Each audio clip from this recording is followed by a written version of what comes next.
ಈ ವಿಡಿಯೋದಲ್ಲಿ ನಾವು ಕಮ್ಯುನಿಕೇಶನ್ ಬಗ್ಗೆ ಸಂಕ್ಷಿಪ್ತವಾಗಿ ತಿಳಿದುಕೊಳ್ಳೋಣ. ಸಂಪರ್ಕ ಕಮ್ಯುನಿಕೇಶನ್ ಅನ್ನುವ ಪದವನ್ನು ನೀವೆಲ್ಲರೂ ಕೇಳಿರಬಹುದು. ಒಂದು ಕಡೆಯಿಂದ ಇನ್ನೊಂದು ಕಡೆಗೆ ಮಾಹಿತಿಯನ್ನು ವರ್ಗಾಯಿಸುವ ಕ್ರಿಯೆಗೆ ಸಂಪರ್ಕ ಮಾಡುವುದು ಎಂದು ಹೇಳಲಾಗುತ್ತದೆ.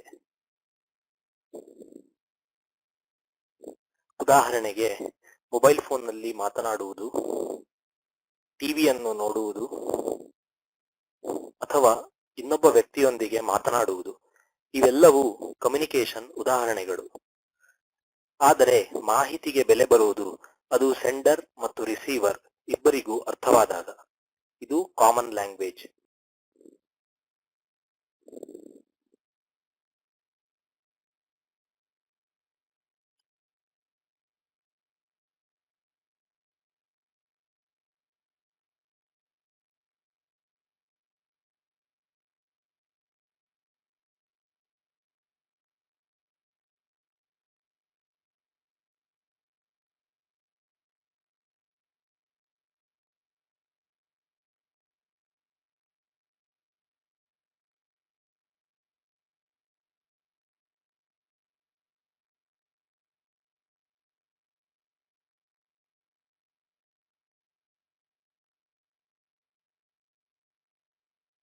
ಇಲ್ಲಿ ಸೆಂಡರ್ ಎಂದರೆ ಮಾಹಿತಿಯನ್ನು ಕಳಿಸುವವ ಹಾಗೂ ರಿಸೀವರ್ ಎಂದರೆ ಮಾಹಿತಿಯನ್ನು ಪಡೆಯುವವ. ಕಾಮನ್ ಲ್ಯಾಂಗ್ವೇಜ್ ಅಂದರೆ ಇಬ್ಬರಿಗೂ ಅರ್ಥವಾಗುವಂತ ಭಾಷೆ. ಈ ಲ್ಯಾಂಗ್ವೇಜ್ ಅಥವಾ ಭಾಷೆ ಅನ್ನುವುದು ನೂರಾರು ವರ್ಷಗಳಿಂದ ಬದಲಾವಣೆ ಕಂಡಿದೆ. ಹತ್ತಿರ ಇದ್ದಾಗ ಮಾತನಾಡುವುದು ಸುಲಭ, ಆದರೆ ದೂರದಲ್ಲಿ ಇದ್ದಾಗ ಹೇಗೆ ಮಾಹಿತಿಯನ್ನು ತಲುಪಿಸುವುದು? ನಾವು ಕಾಗದವನ್ನು ಬರೆದು ಕಳಿಸಬಹುದು, ಆದರೆ ಅದು ತಲುಪಲು ಕೆಲವು ದಿನಗಳೇ ಬೇಕು. ಇದಕ್ಕಿಂತ ಸ್ಪೀಡ್ ಆಗಿ ಹೇಗೆ ನಾವು ಮಾಹಿತಿ ಅಥವಾ ಸುದ್ದಿ ಅಥವಾ ಇನ್ಫಾರ್ಮೇಶನ್ ಕಳಿಸುವುದು? ಇದೊಂದು ಸಮಸ್ಯೆ. ಇನ್ನೊಂದು ಸಮಸ್ಯೆ ಎಂದರೆ ಕಾಗದದಲ್ಲಿ ಕಮ್ಯುನಿಕೇಶನ್ ಮಾಡುವುದು ಕಾಂಪ್ಲೆಕ್ಸ್ ಅಥವಾ ಕಷ್ಟಕರ. ಏಕೆಂದರೆ ಒಂದು ಕಾಗದದಲ್ಲಿ ಎಷ್ಟು ಬೇಕೋ ಅಷ್ಟು ವಿಚಾರವನ್ನು ಬರೆಯಲು ಸಾಧ್ಯವಿಲ್ಲ.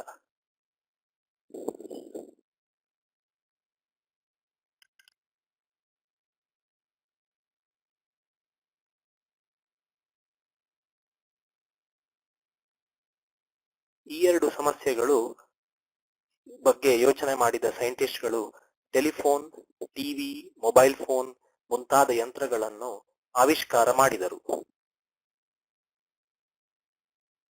19ನೇ ಹಾಗೂ 20ನೇ ಶತಮಾನದಲ್ಲಿ ಈ ಯಂತ್ರಗಳ ಆವಿಷ್ಕಾರ ಅಥವಾ ಇನ್ವೆನ್ಷನ್ ಹಾಗೂ ಪ್ರಮುಖ ಹೆಜ್ಜೆಗಳು ಅಥವಾ ಮೈಲ್ ಸ್ಟೋನ್ಸ್ ಗಳನ್ನು ನೋಡೋಣ. ಪ್ರಮುಖ ವಿಜ್ಞಾನಿಗಳು ಎಂದರೆ J C. Bose, F B. Morse, G. Marconi, Alexander Graham Bell ಮುಂತಾದವರು.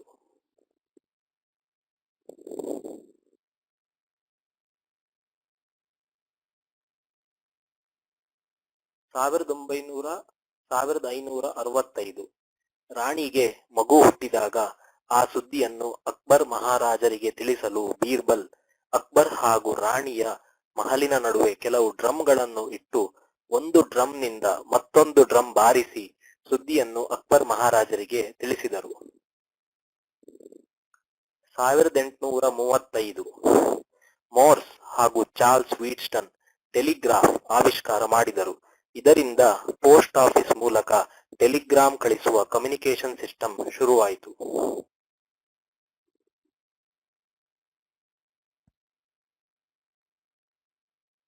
1876 ಅಲೆಕ್ಸಾಂಡರ್ ಗ್ರಹಾಂ ಬೆಲ್ ಟೆಲಿಫೋನ್ ಆವಿಷ್ಕಾರ ಮಾಡಿದರು. ಇದು ವೈರ್ಡ್ ಅಥವಾ ತಂತಿ ಮೂಲಕ ಮಾಹಿತಿಯನ್ನು ಕಳಿಸುವ ಸಿಸ್ಟಮ್.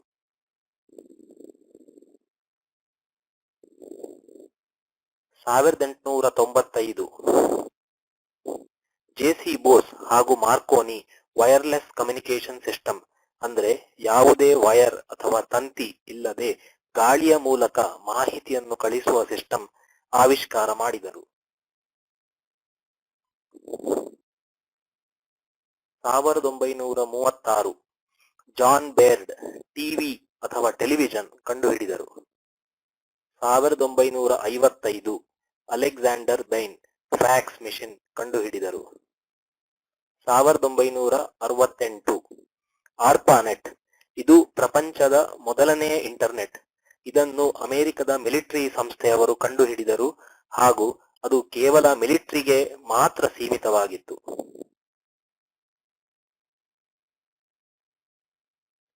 1975 ಬೆಲ್ ಲ್ಯಾಬ್ಸ್ ಎಂಬ ಸಂಸ್ಥೆ ಫೈಬರ್ ಆಪ್ಟಿಕ್ಸ್ ಎನ್ನುವ ಉತ್ಕೃಷ್ಟವಾದ ಹಾಗೂ ಅಧಿಕ ಮಾಹಿತಿಯನ್ನು ಕಳಿಸುವ ಸಿಸ್ಟಮ್ ಆವಿಷ್ಕಾರ ಮಾಡಿದರು. 1989 ಹಾಗೂ 91 ಟಿಮ್ ಬರ್ನರ್ಸ್ ಲೀ ಅವರು ನೀವು ಇಂಟರ್ನೆಟ್ ಜಾಲದಲ್ಲಿ ನೋಡಿರುವ WWW ಅಥವಾ ವರ್ಲ್ಡ್ ವೈಡ್ ವೆಬ್ ಎನ್ನುವ ಇಂಟರ್ನೆಟ್ ಜ್ಞಾನ ಭಂಡಾರವನ್ನು ಆವಿಷ್ಕಾರ ಮಾಡಿದರು. 20ನೇ ಶತಮಾನದಲ್ಲಿ ಬಹಳಷ್ಟು ಆವಿಷ್ಕಾರಗಳು ಆಗಿವೆ. ಹಾಗೆಯೇ ಮುಂದೆ ಇದೇ ರೀತಿ ಹೊಸ ಬದಲಾವಣೆಗಳು ಆಗುತ್ತವೆ. ಮುಂದಿನ ವಿಡಿಯೋದಲ್ಲಿ ನಾವು ಎಲಿಮೆಂಟ್ಸ್ ಆಫ್ ಕಮ್ಯುನಿಕೇಶನ್ ಸಿಸ್ಟಮ್ ಚಿತ್ರರೂಪದಲ್ಲಿ ಕಲಿಯೋಣ.